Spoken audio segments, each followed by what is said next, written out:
Ever wondered if your advertising dollar is really working for you? If your ad would have been here, you and more than 4 million people would be listening to it right now. Contact ads at xzoneradiotv.com. All Hit Radio.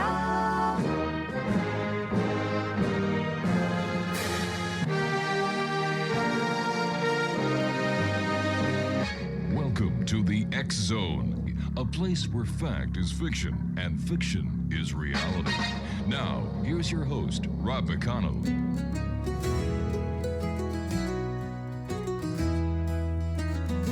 In the heart of the night, where the shadows play, on the X Zone we gather, come what may, with Rob McConnell guiding us through the dark, searching for truth hidden, igniting the spark.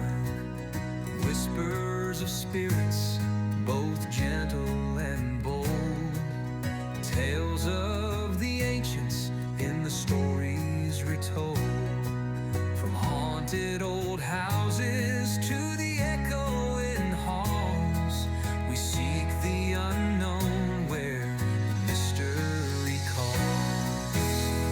On the X-Zone Radio, where the truth finds a way through the stories of ghosts that wander and sway, inviting the seekers, the wise and the brave.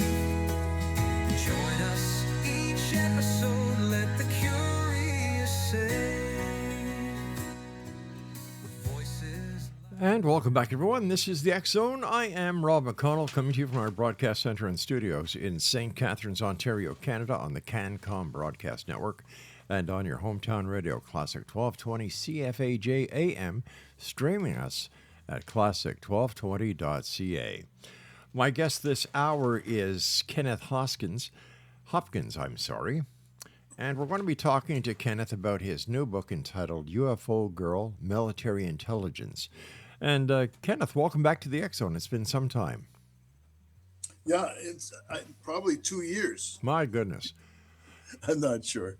So tell us let our listeners know a little bit about you, because since you were on with us last time, we've certainly increased our networks and our radio stations, both AM and FM, and I'd like the people to know who you are. I'm a contactee with several groups, including the U.S. military, in my abductions. I've done extensive research in interviewing people all over the world, hearing about their experiences, and a lot of my research comes from eyewitness, personal experiences, whether it be telepathic or teleportation, or there's numerous methods of contact, and there's many methods of ETs, or many different kinds of ETs that I've been aware of in my interviews, more than I can count.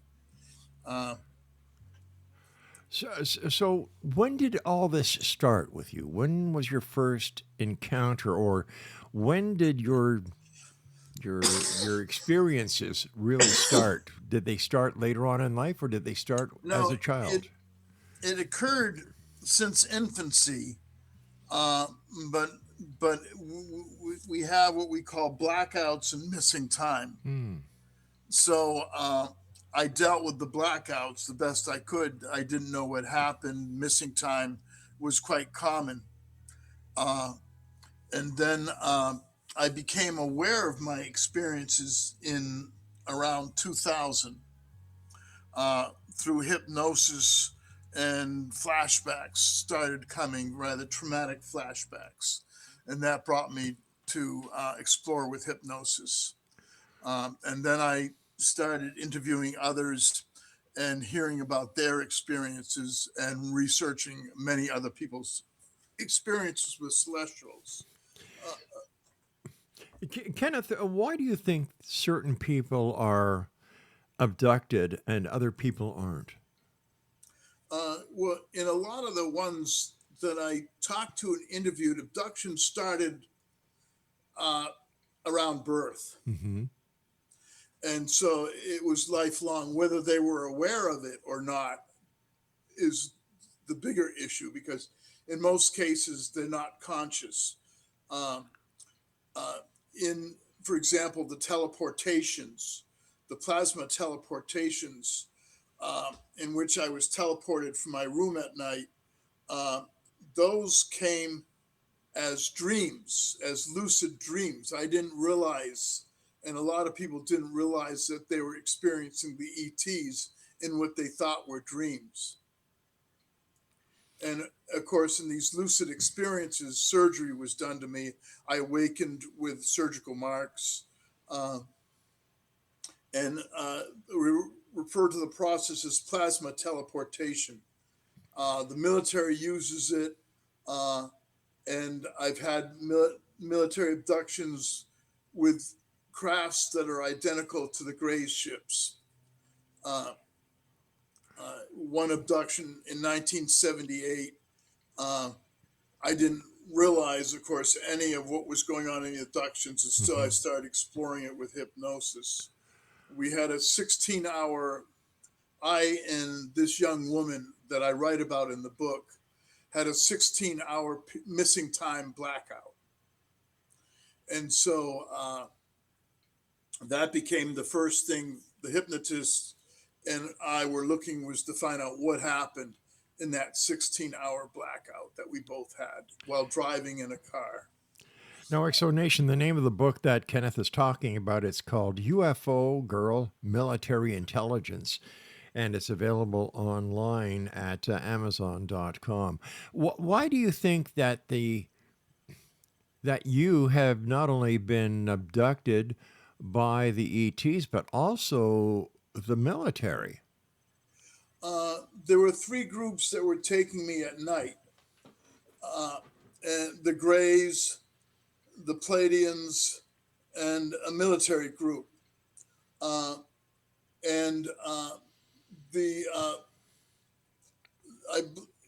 They seem to be Navy uniforms, or the uniforms seem to look like Navy. Okay. And I didn't come to understand what and why I was abducted until one of the men following me, and when I was giving rides to coworkers, I was being followed almost constantly everywhere I went. And so we ended up going down a back road and then throwing rocks at one of the vehicles that was tailing us. When I got home, a man called me, and he told me that my father was not my father. He started telling other things about me, and I realized he was the guy involved in the rock fight. And I told him he was crazy, and I hung up. And then I thought almost a year to 2 years later, I thought what he said was strange. And I was trying to think, why would somebody tell somebody their father isn't their father? So I had a genetic, I forget the group I had do it. I keep forgetting their name. Mm-hmm. They're a major group that does genetics. And they showed that my father was my father. But what it was my birth mother was not my mother. My birth mother is half German. My genetics show me to be half Scandinavian. So my mother had involvement with, and I never got the full explanation of what my mother was involved in. She had some awareness of it. So she was involved in what seemed to be an embryo transplant in 1953. And that involved the Greys, the military, and the Pleiadians. The Greys were implanting the Scandinavian is the Pleiadians. Okay.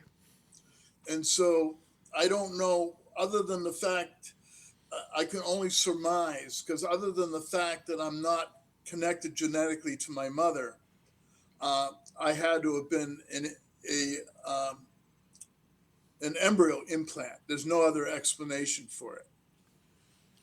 Okay, so let me try and understand this. Your father is your father. So does that mean that the ETs took samples of your father's sperm and genetically put it into an embryo?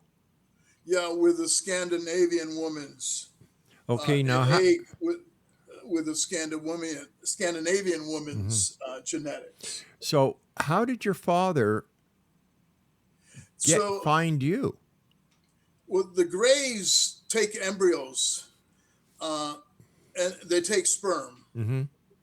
So what I'm assuming by this is the Greys took my father's sperm, either with an abduction he doesn't remember, and then combined it with a Scandinavian woman's egg. Mm-hmm. And then together they put that in my mother. Now, my mother had awareness when I told her that I was told that my father wasn't my father. She told me she couldn't talk about it on the phone. So hold on here. So your mother actually gave birth to you? Yeah. Okay, gotcha. All right. So your mother said that she couldn't explain it to you over the phone. So she knew something about it, but she wouldn't discuss it on the phone. And we lived about 100 miles apart, and I was doing a lot of overtime, and I wasn't able to travel to get the full story from her. By the time I did get to her, she had no recollection. Dementia had taken its hold. So all I know is that she was aware that there was something with the embryo I came from. I don't know what she was aware of. I don't know if she was involved. She was in the military. She was a nurse in World War II. So I don't know anything other than that she knew something about this.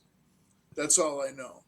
And when we come back from this break I have to take, I'd like to get some more information about your father and you know, how things were for you as a child, because it must have been very different, very odd at times.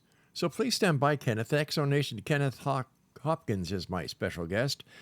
He's the author of a new book out called UFO Girl, Military Intelligence.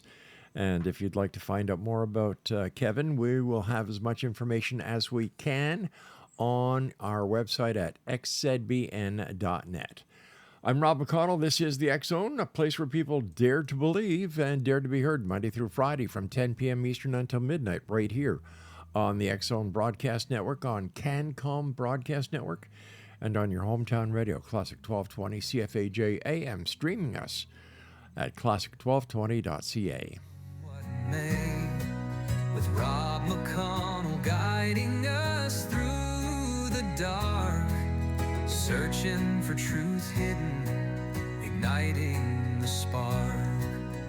Whispers of spirits, both gentle and bold. Tales of the ancients in the stories retold. From haunted old houses to the echoing halls.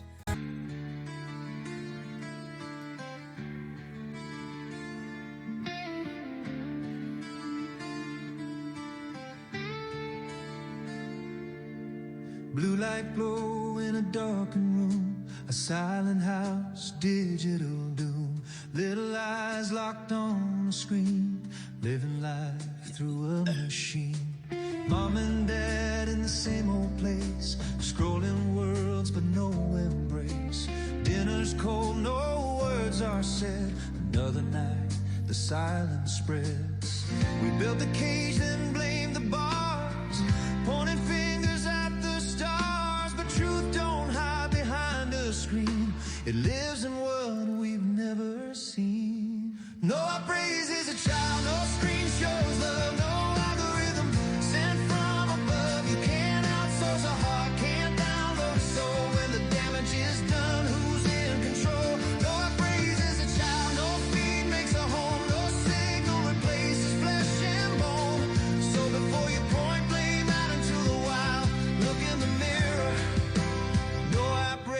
a child. Kenneth Hopkins is my special guest this hour, Exonation. He's the author of a biography entitled UFO Girl Military Intelligence. Kenneth, if my memory serves me correct from the last time you were on, you have been plagued with government interference over the years.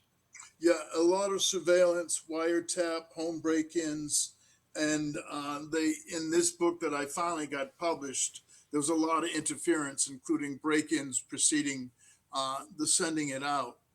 The first draft I did on this book was destroyed completely, so I had to rewrite it.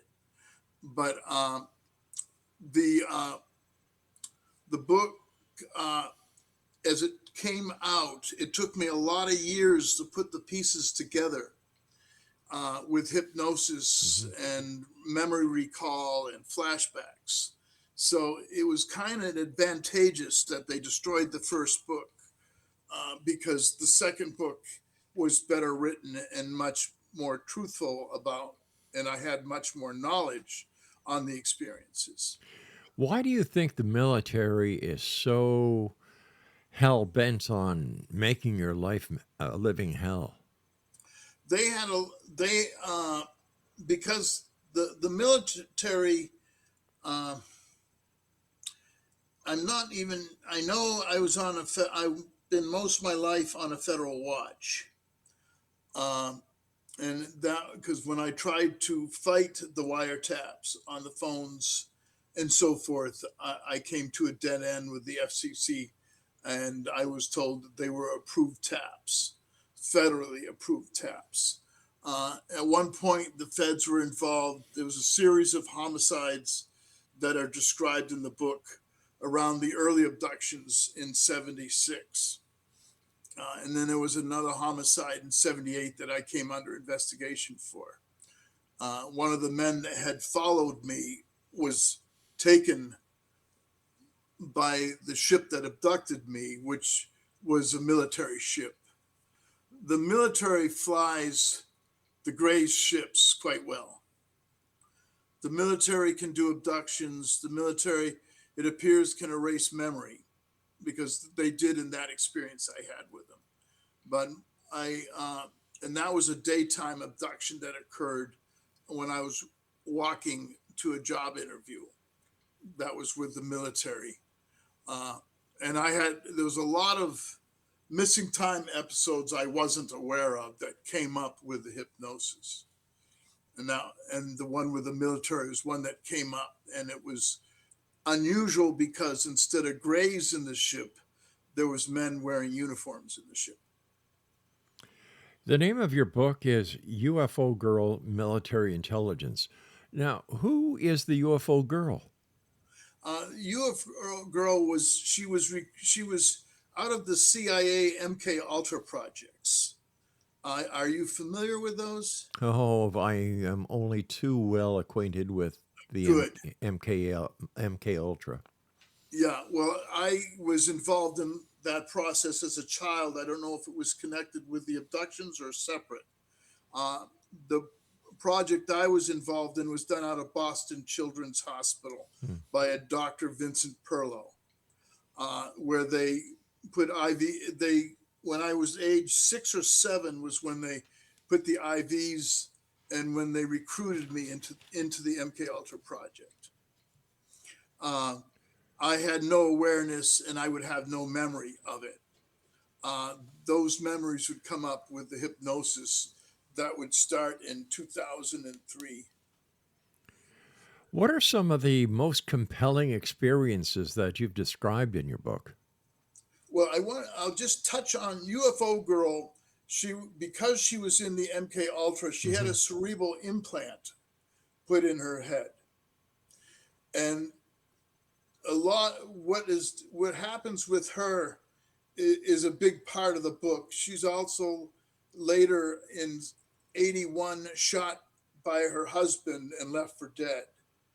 And so this young woman that was assigned to watch me goes through a basic hell in her experiences with me in the summer of '76. The Greys have an interest in the implant. And so the 16-hour missing time was connected to the implant that she had in her head. Could we say that the implants are like a tracking device? I tried to get information. I even talked to a physician that removed them in California. I'm assuming it had a tracking device of some sorts. It was attached to the brainstem, and it wasn't. They weren't. They did to them to young children. Most of the ones that I was aware of were female children. I didn't come across any male children that this was done to, and it wasn't. It caused violent convulsions in these women in their later years of life. And it was a violent convulsion that brought the interest of the Greys to examine and look at the implant. Why would the CIA under MK Ultra use children as part of their experimentation that they used? Let's see if my memory serves me correct. MK Ultra, they did sleep deprivation, they did experimentation with psychedelic drugs, mind control. Why a child? I don't. They started with me when I was about, I don't know if I was 6 or 7. And then what they wanted to do is they wanted to create alternate identities. By creating an alternate personality, and alternate personalities are involved in a lot of abductions. Which is part of the reason people don't have memory, or you can call it split personality disorder. Mm-hmm. So what they found out in this research of the MK Ultra coming out of Germany, and much of this information was taken from Germany at the close of the war. And then the Allies, France, England, Russia, and the US participated. And there was also some done in Canada. Yeah, it was done at the Allen Memorial Institute, part of McGill University in Montreal. Yeah, that wouldn't surprise me. Yeah. But the MK Ultra being part of the CIA was post World War II. It was the MK Ultra started in the close of the war. Okay. And then in the 50s, they started doing it to children in large amounts. And what they found out by creating this other personality had incredible endurance. So they would trigger the other personality, and or they can do it with a phone call. Hollywood touched on some of it. So in my military abductions, I was involved in some military missions. Tell me, before we go any further, were you ever part of the U.S. military? I ran into the Navy when in 76 because of a series of homicides. I was afraid. So I ran into the Navy. So I ended up a year and a half in the Navy. But what got me involved with the Department of Defense was a cooperative job when I was going to Northeastern. And that was where I met the young woman that would be set up to monitor me. I thought she was a girlfriend. I didn't put together that she was working with the military until many years later. And then I would have contact with her sister in the early 2000s to find out that she was shot and left for dead by her husband. Oh my There was gosh. some information she had, and I believe that she had shared some information with 2 of her friends, which were killed in a strange car accident. So was this young girl that you met, who you write about in UFO Girl Military Intelligence, was she your handler? No, she had a handler, I see. and he would instruct her on what to do. and when she was with me. And I Gotcha. met her handler. I didn't know at that time, I hadn't put all the pieces together. I didn't realize she was working with the military. When was the last time that you had any problems with the military or intelligence agencies? Uh, I haven't. I had a military abduction in which 6 years ago, in which I was tortured Oh, God. because they thought I had information. They severed 7 ribs in the beating. So when I returned from that abduction with the military, I had 7 severed ribs. It would take 2 years of surgeries, 30 hours, over 30 hours of actual surgery to reassemble my ribs. I have the photographs of the broken ribs in the book, and what was done with the torturing. I received from a contact, strangely enough, in Canada, who sent the X-rays to me from Canada. So I assumed the teleportation was to Canada, and the torturing took place in a military base in Canada. Kenneth, stand by, my friend. You and I have to take our break at the bottom of the hour. Fascinating story. Thanks for sharing it with us tonight, Kenneth.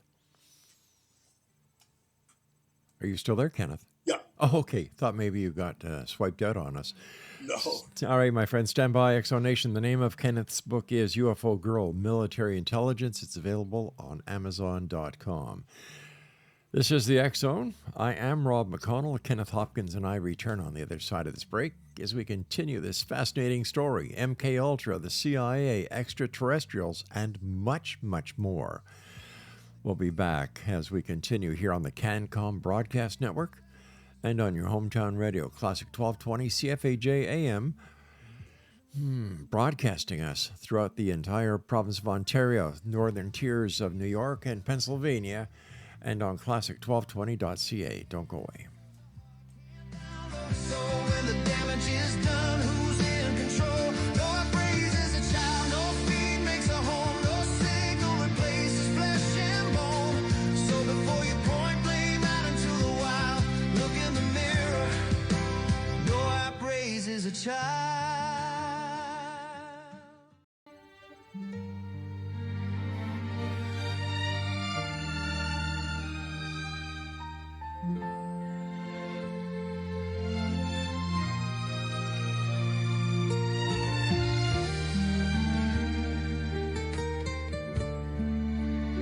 Somewhere out there, a light's gone dim. A chair sits empty, the world feels thin. A mother's voice that should be near is now just silence filled with fear. The days grow longer, the nights grow cold. Questions unanswered, prayers unfold. A family waits through endless pain, hoping to hold her once again. If you know something, if you see the truth, you can be the reason she comes home soon. Do the right thing, pick up the phone. No one deserves to be alone. $1 million won't replace the love that lives in Nancy's place. Her family's breaking every day, still believing, still they pray. You hold the key, don't look away. Do the right thing today. Welcome back, everyone. Once again, I'm asking listeners and affiliates, publications, newspapers, to do what they can to try and put some end to the missing mother of Savannah Guthrie, and of course I'm talking about Nancy Guthrie. She's been missing for way too long. And as it happens within the media, everything gets put down the scale of importance as bigger and more sensational news stories are climbing to the top. Now, right now, there's everything going on with the war in Iran, and we have everything going on in Washington. And unfortunately, everybody's forgotten about Nancy Guthrie. So if you're out there and if you know anything about Nancy Guthrie, no matter whether you think it's too small to mention or whether it's that key that law enforcement is looking for, please do the right thing and call your local law enforcement or call the FBI. If you're in Canada, call the Royal Canadian Mounted Police or your local law enforcement agency. If you're in Britain, call Scotland Yard. Wherever you are, we don't know where she is. She could be in the United Kingdom. She could be in Australia. We don't know.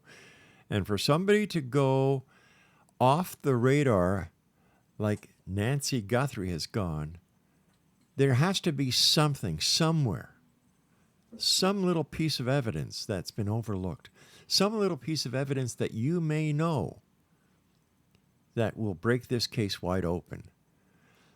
Once again, if you have any idea, any clue, even an idea what may have happened to Nancy Guthrie, do the right thing and call your local law enforcement agency.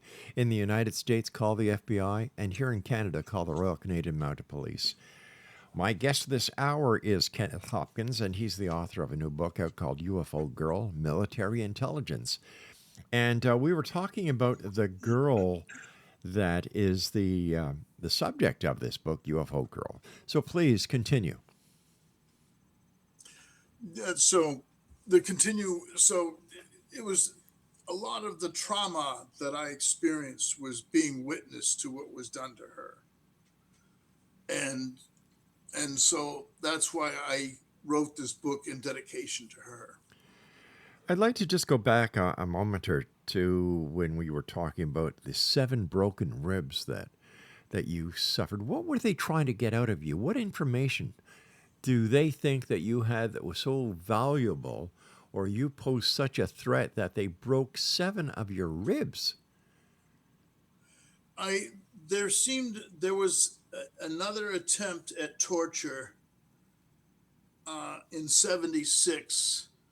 That was the reason I didn't make where I was set up to go somewhere, and for some reason things didn't occur, and the people that were set up to torture me disappeared. And their disappearance, one was a federal agent, their disappearance had me join the Navy. So for some reason they thought I had information. I don't know if that was behind the reason of the wiretaps. I don't know, but for some reason, my wife had died. I got involved in another relationship. They had problems with that relationship. They blocked communications in that relationship. And I don't know what they were looking for. And with hypnosis, we were trying to get answers as to what the beating was over. It started out with punches to the chest, which broke some ribs in the chest. And then when I fell to the floor, then they proceeded to kick me. And then that broke the other ribs. When it was brought to the attention of the VA, they fabricated it as from a cough, that the ribs were severed from a cough, but there was no cough. Cough, as in coughing? As in coughing. I've never heard of a cough breaking 7 ribs. No, I never had. So the military put it down as from a severe cough. And when I tried to, of course, there was no way to explain to them that I was teleported to a location in a Canadian military base and I was tortured there. There were some other marks. There's an implant in my upper left shoulder that they had put in, and the incision showed some infection. So they checked it out, but they didn't. So it seemed like the VA covered up a lot of what was going on, the VA medical. Is that implant still in you? Yeah, there's an implant it's in my upper shoulder back. Now, And you can see the incision. wow. Now, when it comes to the beating that you took, the torture that you went under, that you were subjected to, why wouldn't, you've got 7 broken ribs, for God's sake, and they didn't take you serious? They actually believed that it was a cough? I don't believe they believed it was a cough. I believe they wanted it documented as a cough. But why didn't the DA go into it further with, I'm sure that you had medical records to substantiate the fact that you had 7 broken ribs, for goodness sake. On one of the, I woke up with a series of lacerations from a lung, from something they did on my lung. Lord, man. And I had deep wounds and cuts all the way up and down my chest. They wrote those down as self-inflicted. Who takes care of you when you have all these wounds and all these? So I switched psychiatrists on that one, and nobody would believe me that these were from a kick. When I did the regressions, they deleted them off my computer. I was using digital recording, so they were getting. I was doing hypnosis to find out what was happening, and they were anything on my computer. They pretty much had complete access to my computer. There was nothing I could do to prevent them from accessing it. They deleted the last session, so I couldn't get the answers I was looking for. When I was put under hypnosis, I didn't have recall when I was brought out.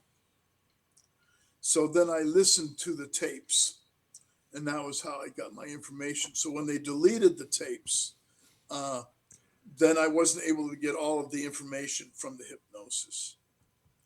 Have you encountered any resistance or pushback when discussing the military angle? For some reason, I had a lot of shows that were shut down. For some reason, in the last 5 years, there's been less shutting the show. There's been no shutting shows down.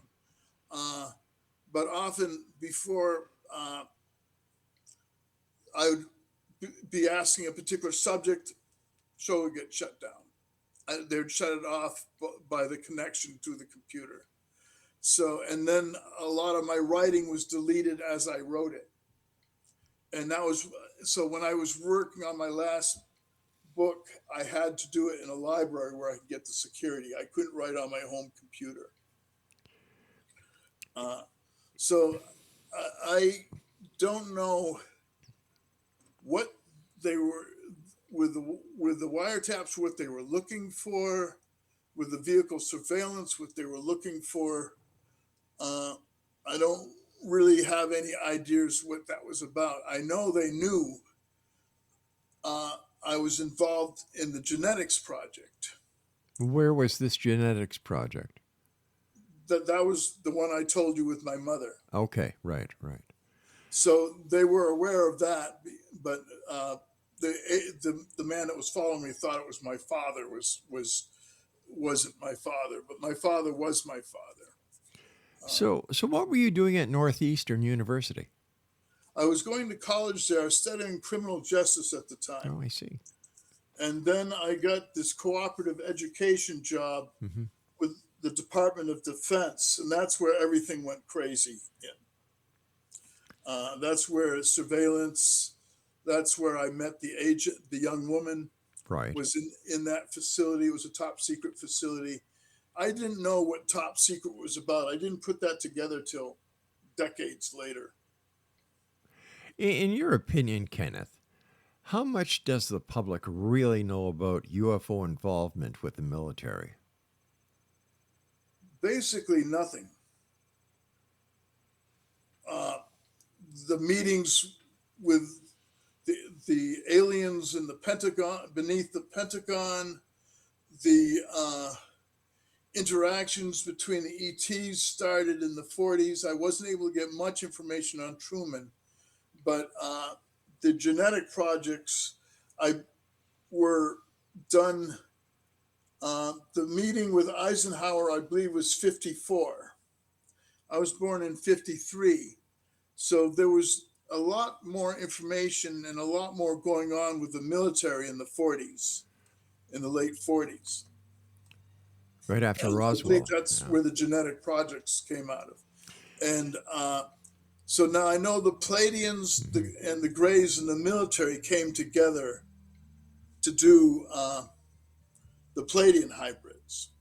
Stand by, Kenneth. We have to take our final break. And Exonation, if you'd like to find out more about this great book called UFO Girl, Military Intelligence, you can get your copy on Amazon.com. And the author is our guest this hour, Kenneth Hopkins.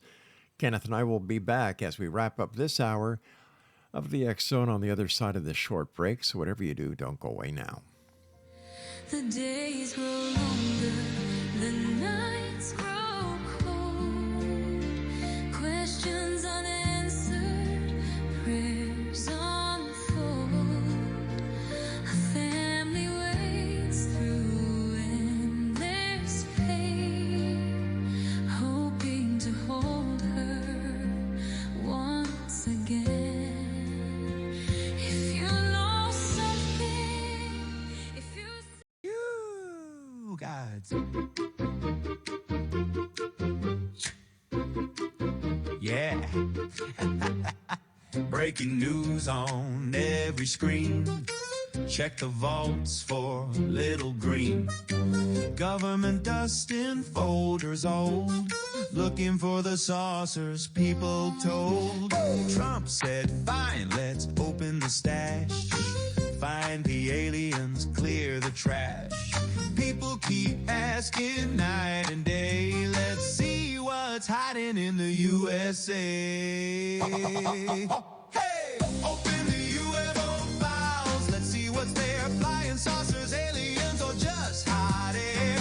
Every blurry light at 2 a.m. turns into a spaceship for them. Open the UFO files. Read every page. Area 50 fun or a storage cage. Turns out most things in the sky are satellites or some guy's drone flying by. Yeah. Podcasts talk got folks all loud. Internet instantly lost the crowd.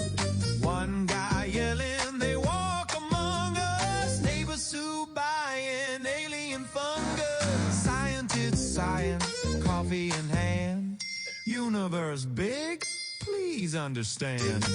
Life out there may be true, but it ain't parked next door to you. Hey! Open the UFO files. Shine the light if aliens landed. They picked the wrong night. Cause if they watched our TV shows, they'd lock the doors and off they go. Open the UFO files. Shout hooray, half the world screaming. Proof of today. While the Pentagon quietly replies, mostly balloons and weather guys. Reporter, sir, do aliens exist? Could be. Lots of people say yes. No confirmed contact. That's exactly what aliens would say. Hey! Open the UFO files. Read them all. Did ET phone or never call? Cause somewhere in space, a little green crew watching Earth like, yeah, we're good, thank you. Skip that planet. They're weird enough already. And welcome back, everyone. Kenneth Hopkins is my special guest. He is the author of UFO Girl, Military Intelligence, and it is available on Amazon.com. Kenneth, do you think society is prepared to accept the reality of extraterrestrial contact? It's been deliberate on non-disclosure, and the level of involvement with our military, with the ETs, is pretty extensive. Uh, Yet all of media says that there's been no contact. Um, NASA has been involved with the ETs. All these many programs Mm-hmm. have been acting with ETs since the 40s. Uh, so, and then it's interesting. There's a group of scientists that are disappeared that there's some question on. Um, so the government doesn't seem ready to release that information. The technologies involved are probably one main reason, Mm-hmm. uh, because these technologies have been taken and utilized by private contractors and businesses, uh, and we don't know the half of the technologies they have shared. Just with the plasma teleportation that I experience, I can be teleported in any state, in any country, and on any planet by this instantaneous transporting process. I photographed it and I published those photographs in my book, because it doesn't photograph well. Uh, I so would imagine that the plasma and modern day electronics really don't mix well. no, there was some cameras that worked. There was many cameras that didn't Mm-hmm. work. I lost a lot of money in cameras, and then a lot of people had trouble understanding what was being photographed. But this process, this instantaneous process of teleportation, is the military uses it, the ETs use it. It's a way of travel that is just instantaneous. Uh, You know, if this technology is available, why are we spending so much money on lunar missions? Why are we spending so much money in speculation and research into going to Mars if the technology is already available? there's some information that I've had that there's life on Mars, Really? according to some sources. There's a a space program. Uh, Pictures were released by Eurospace from NASA showing what looked like stations on Mars. Hmm. So it's hard to know, of all the information we're given, which is fact and which is fiction, especially the information on the planets. They had to scrub a lot of the pictures of the moon because of the background debris that was on the moon. There was an abandoned station on the surface of the moon. So NASA scrubbed the photographs, replaced them, filled them in. It's hard to know, uh, with NASA, what is real and what isn't real. Uh, Still a lot of questions out there. yeah, it's. I question this last shuttle, or this last trip. The Artemis. Yeah, Yeah. and then I believe they landed on the moon, but then who is the one taking pictures of Armstrong coming out of the ship? Okay, so now we're going back to the first mission where. Yeah. Okay, all right. If you look at the Yeah. pictures, somebody is at a distance away taking a picture of Armstrong's first steps on the moon. So who was holding that camera? Well, I was under the understanding that it was Armstrong who was taking pictures of the other astronaut that was with him who was coming down the ladder and on the moon, but I could be wrong. You could be right. Yeah, I could be wrong too, my friend. Listen, what do you? What? And then Go on. there was a number of things came up. One, the Earth was on the wrong side. There was some of the pictures they replaced, and some were the original. But my understanding was the ETs had asked man not to make a trip, and that there was UFOs around the landing. Wow, and they were Or just there and they was were crafts around the first lunar landing. I believe Armstrong did a sketch of the positions of them encircling the lunar modular. Do you see these experiences as threatening, enlightening, or something entirely different? I think it's enlightening what could be taught to us by the ETs. For example, the Pleiadians have a very simple concept that covers most of religion. They consider all of us one, and to serve the Creator, we serve one another. It's very simple philosophy. There's no churches, there's no steeples, there's no donations, there's no money collecting. And the Pleiadians, during the abductions I had with the Pleiadians, they took us to classes. And then they taught us things in these classes, most of which, for some reason, we couldn't remember. They taught us alternative physics, alternative maths. So there's been so much misinformation put out there that I think that's a lot of the reason why disclosure is coming forth very slowly, is because they don't want that misinformation that everybody believes in to be upset. Kenneth, I've got about 3 minutes left, and I'd like to ask you this final question. If listeners take away one message from UFO Military Girl, what would it be, or what should it be?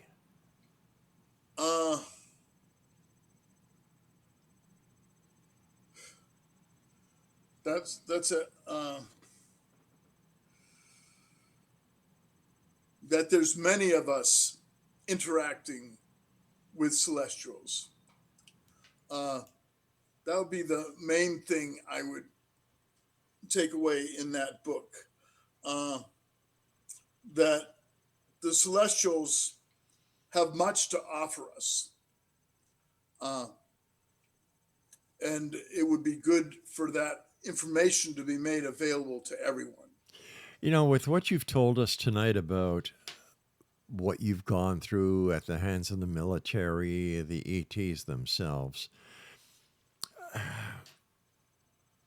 should we fear the ETs and what they represent, or is it the military and the industrial complex that wants to keep this a secret for their own benefits that we should fear?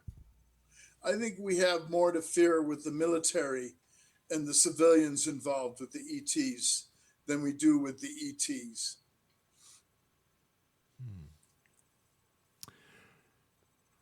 What's next for you? What are you going to be doing next?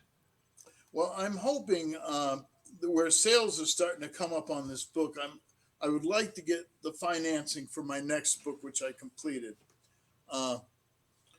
And so that's kind of what I'm looking for. I'm looking, of course, I'm on a fixed income, retired. So I'm hoping the book starts to take off so that I could write the sequel to it, which I finished. But unfortunately, I don't have the money to invest in publications. Well, we're going to try and get as many people as we can to go to Amazon.com and get a copy of UFO Girl, Military Intelligence by you, our guest this hour, Kenneth Hopkins. And Kenneth, I want to thank you so much for joining us. Always a pleasure talking to you, and don't be a stranger. All right, and feel free to contact me if you need another guest. I will, my friend. Take care of yourself and be safe. All right, yeah, well, things right. are pretty safe now. Well, that's There's good. not much going on. I'm glad to hear that. And Exo Nation, once again, if you'd like to get a copy of Kenneth's book, it's UFO Girl, Military Intelligence, and Kenneth Hopkins is our guest name. Well, that's it for tonight. I'll be back tomorrow night at 10 o'clock as once again we cross the time-space continuum to this place that I call the X-Zone. a place where people dare to believe and dare to be heard, a place where fact is fiction and fiction is reality. And we come to you Monday through Friday from 10 p.m. Eastern until midnight, right here on the CanCom Broadcast Network and her affiliates, and on your hometown radio, Classic 1220 CFAJ AM, streaming us at classic1220.ca. So until tomorrow night, my friends, always remember to keep your eyes to the sky and your heart to the light. Good night, everyone. Blurry light at 2 a.m. turns into a spaceship for them. Open the UFO files, read every page, Area 50 fun or a storage cage. Turns out most things in the sky are satellites or some guy's drone flying by.